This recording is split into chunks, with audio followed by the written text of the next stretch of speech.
What's up, guys? It's Mike from Dribble English. Today, I want to talk about how to do case studies and written exercises, and we're going to walk through an exercise together. I'm going to put all of these documents down in our Acing Assessment Center bundle, which is down in the link in the description below, which has, lots of different exercises and walkthroughs, much like this. So case studies and written exercises come up a lot, and you might be saying, well, why are you talking about written exercises? I came here for case studies, because they're basically the same thing. If you think about a case study, you get source material and then you speak, and maybe they ask you questions.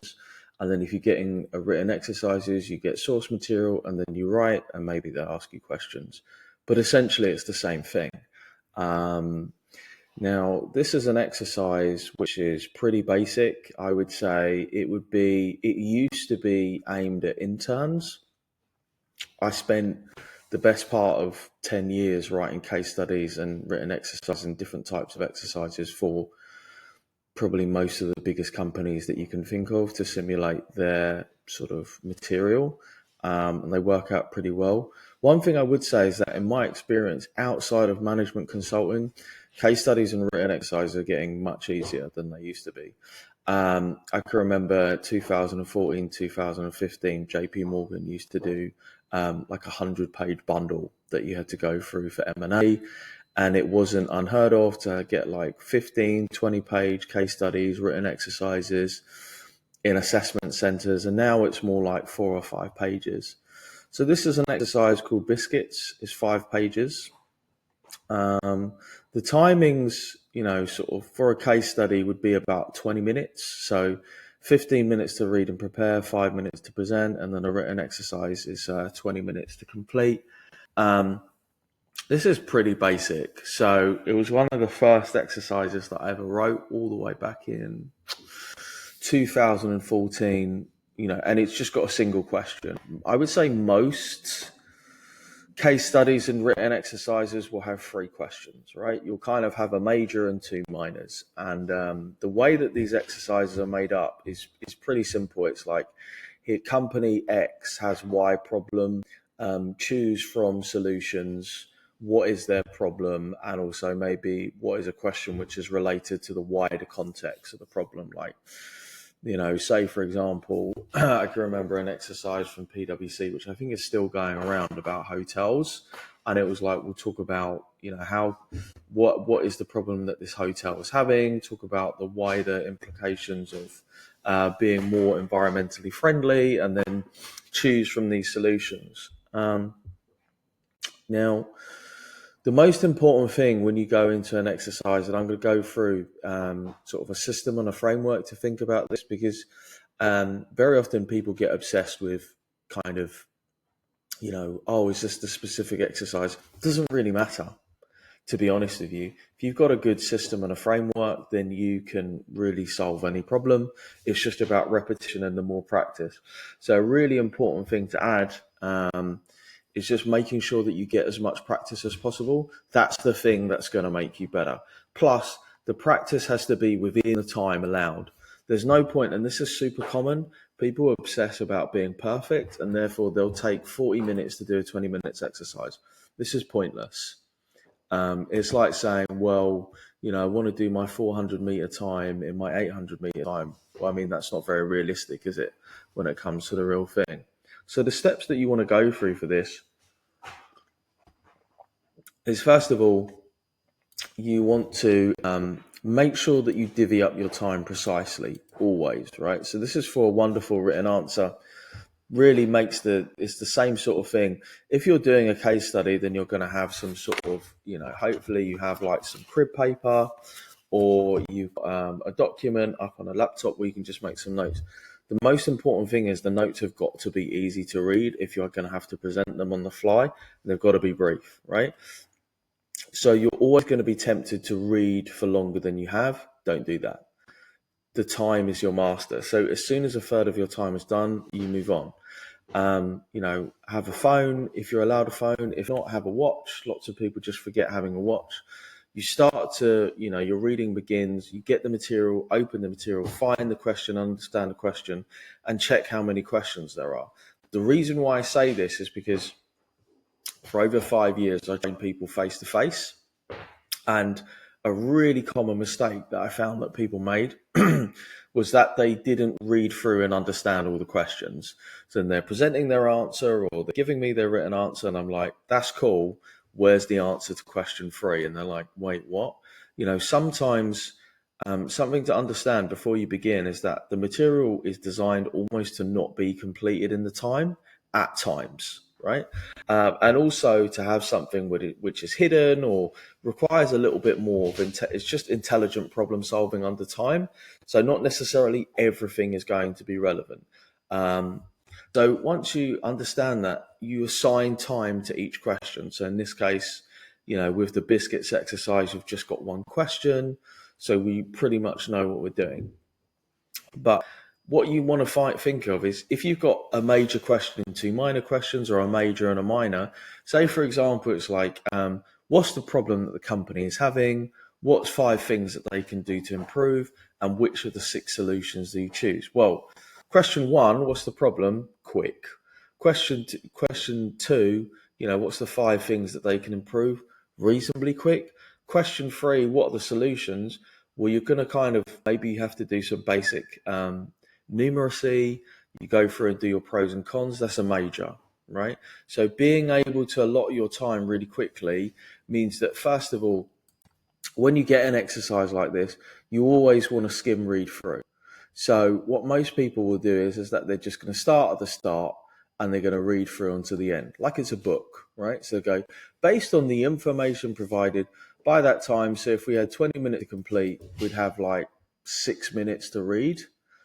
That's 5 pages. So it's roughly about a minute and change for each page. And you'll realize I'm pretty precise with my maths because it works. Your biggest enemy when you're under time pressure is not your competition, it's not the other people, it's just time and getting everything done in the time that's allotted. So we skim through, go, okay, we've got background information, some company, they make chocolate bars, there's other producers, so there's 1, 2, 3. Okay, that's it, that's cool. So I know that there are 4 companies. I know that requirement is, so we want to recommend company A and which company they should form a partnership with. This seems fine, right? So now that you've got this, you can basically start to formulate your time and also write out your structure for your answer or for your presentation, for your case study. So I like to have, a headline structure, because it just makes it easy to write into page, right? So you'd have title, name, aim, why, because if you're doing a written exercise and you're presenting it, people should be able to read that written exercise and get the gist of what it's about. A lot of people, like I'll show you, here's an example answer, right? So this was somebody who wrote an answer to this and basically did no name, no title, no aim. I can't really understand what this is about. So if I'm presented with this piece of paper, I'm like, I don't really understand.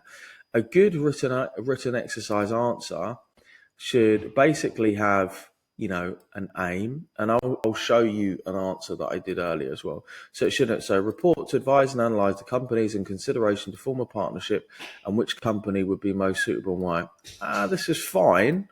But really when you get to, the sample answer, then you'll see why. And I should be able to go all the way to the end and go, right, so here you can see that there are no titles. So it's quite hard for me to navigate this. I had to read all the way through it. And I love showing sample answers because it gives a really good idea when you're trying to read this yourself and you're like, this is super confusing. And actually, I'll put the list, will give you the links to these examples down in the description below. So you can just go over there and have a look yourself. So we've gone through, we've roughly got our timings out. And then just on a blank piece of paper, we can go title, name, aim, questions, and conclusion recommendation. So you can use this also as a structure when you're writing out your notes.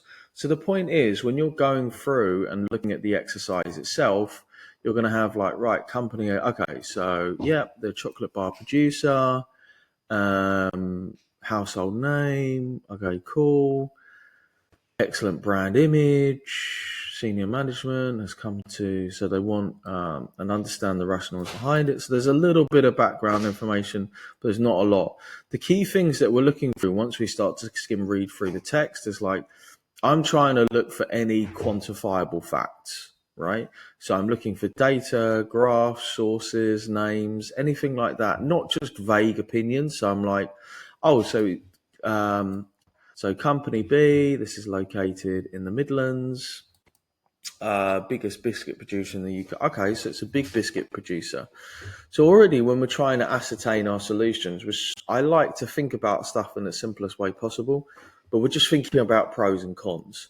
So what's good about this and what's bad about this? There's an element of subjectivity, but this also helps with a very quick analysis, particularly if I'm presenting it and I'm saying, here's what's good about company B, also has good surplus and cash, good international presence, and I can literally just write this down bullet point by bullet point. So here I'm giving you an example division of time. So if you had 20 minutes to write and say you had 2 minors and a major, you bearing in mind, right, you're kind of splitting out because you've got to do title, name, and aim. You've got to do your number of questions and you've got to do your conclusion.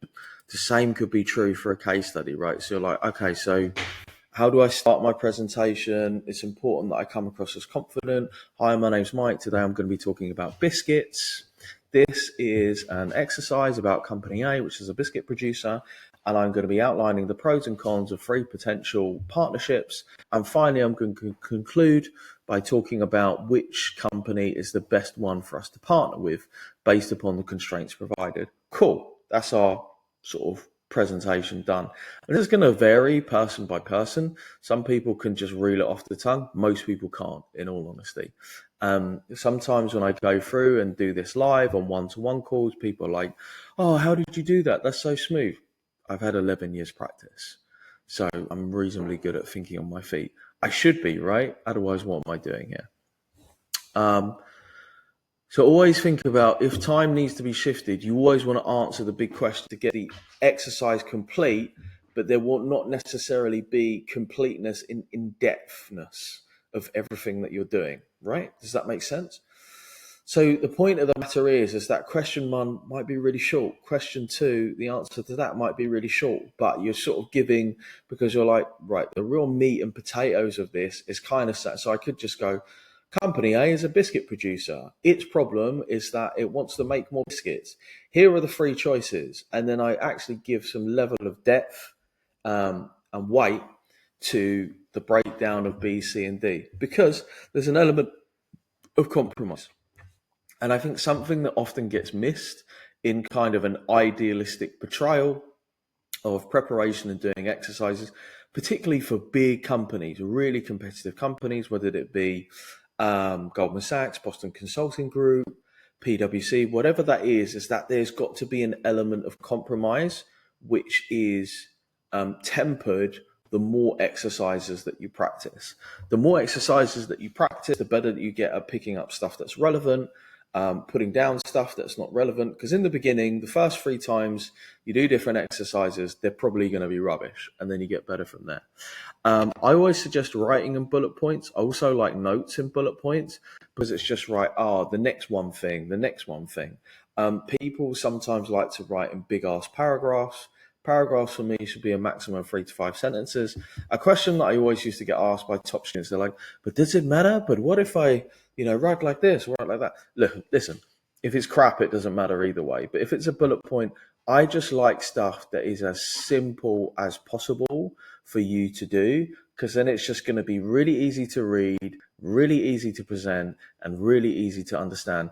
And what you have to remember, the crux of this is that the purpose of communication is to be understood. If people can't understand you and people can't understand what you're talking about, the rest is completely pointless, right? So always try to support your data, right? So if you're saying company B has got a good cash flow, according to what? Company B has lots of cash, because in the article it says the balance sheet of company B looks healthy with a surplus in cash and a steady increase in sales figures. Someone inevitably always asks me a question about paraphrasing. Yes or no, based upon the time required. So we'd go through company B, company C, and we just want to be thinking about how can we write pros and cons for each of these companies. What's good, what's bad? Some people say, what about SWOT? What about PEST? What about PESTLE? What about Fligimagiv analysis style that I learned in my MBA? Dude, do whatever you like if you've got the time. Most questions can be answered by the simple response of, do you have the time to do this? If not, don't do it. Just you don't have the time. So the answer is no. Let's not do that. Right? If you have the time, check it through. Quick fix if writing on the computer, use spell checker. And also read it through if you can.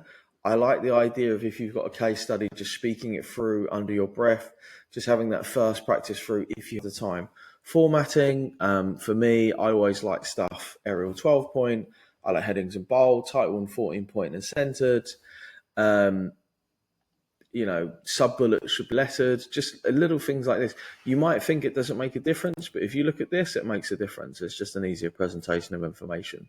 So what does a good answer look like? Well, it kind of looks a little something like this. Business report, so we're talking about, hi, my name's Mike. Today I'm going to be presenting about biscuits around identifying a suitable partnership target for Company A. Company A is a chocolate bar producer which is based in Northwest England.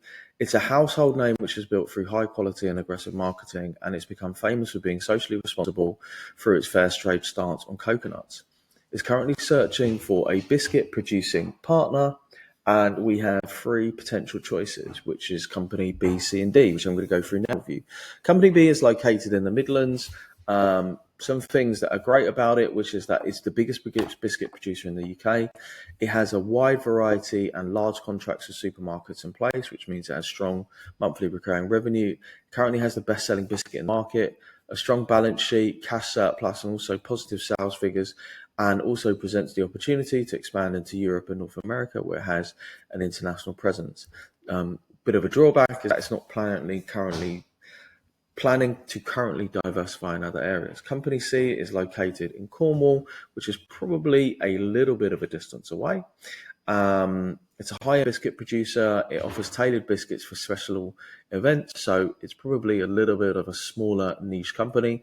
These are handmade biscuits based on 1 week's notice of orders, and it's planning to open a chocolate section, which presents some synergy with what we want to do. It does currently lack expertise, and therefore would be looking for somebody like us. The chocolates are handmade, and it is tailored to a more exclusive market, so it's not so much mass market. And a good thing is that sales figures have doubled in 2 years to 500,000 a year. Company D, a really big plus point from a supply chain and logistics point of view is that it's only based 15 miles from us. It's a successful biscuit maker, which is reasonably young, only 10 years old. It's looking at revolutionary approaches, so for example, yogurt snacks, and it's attracted a lot of customer and attention, and it is looking to launch a new chocolate-based biscuit. A little bit of a drawback is that it's currently 600,000 in debt, potentially driven by its innovative nature and looking to produce new products. But it is highly incentivized to increase its cash flow to deleverage its debt. So in conclusion, I personally would choose Company C, as I feel it represents the best partnership moving forward. It's currently seeking a chocolate producer. It's got good sales figures. It's geographically distant, but still in the same country. And it represents good ideas for expansion, and particularly focusing on a niche would mean smaller production costs and higher profits. Company D is potentially too high profile. It's not really interested in diversifying. And there was a question about how our synergies could work together. Company D is worrying, though it's innovative, its products are untested and has a large amount of accompanying debt. Thank you for your time. I look forward to your questions. So this is an example. Obviously, I know that I'm reading based upon the information that was provided, but delivering a presentation based on good notes can make it reasonably easy for you to do, which is why, as I started with, at the very beginning, I think about case studies and written exercises as pretty much the same. Obviously, I know there's going to be people out there who are talking about market sizing case studies and blah, blah, blah. That's fine. Management consulting stuff, different. kind of a different kettle of fish. These are all reasonably systematically the same thing if you've seen the amount of application processes that I've seen. Guys, I hope that you enjoyed this video. If you like it, please like the video. Please let me know, because I'll make more videos like this. Like I said, I'll give you the example answers down in the description below. If you want to get answers, if you want to get access to this exercise, and now we have like 10 plus exercises in our Acing Assessment Centres bundle. Make sure you check it out on the link in the description below. It's probably the most comprehensive course of assessment centres that's available on the internet today. Thanks, bye.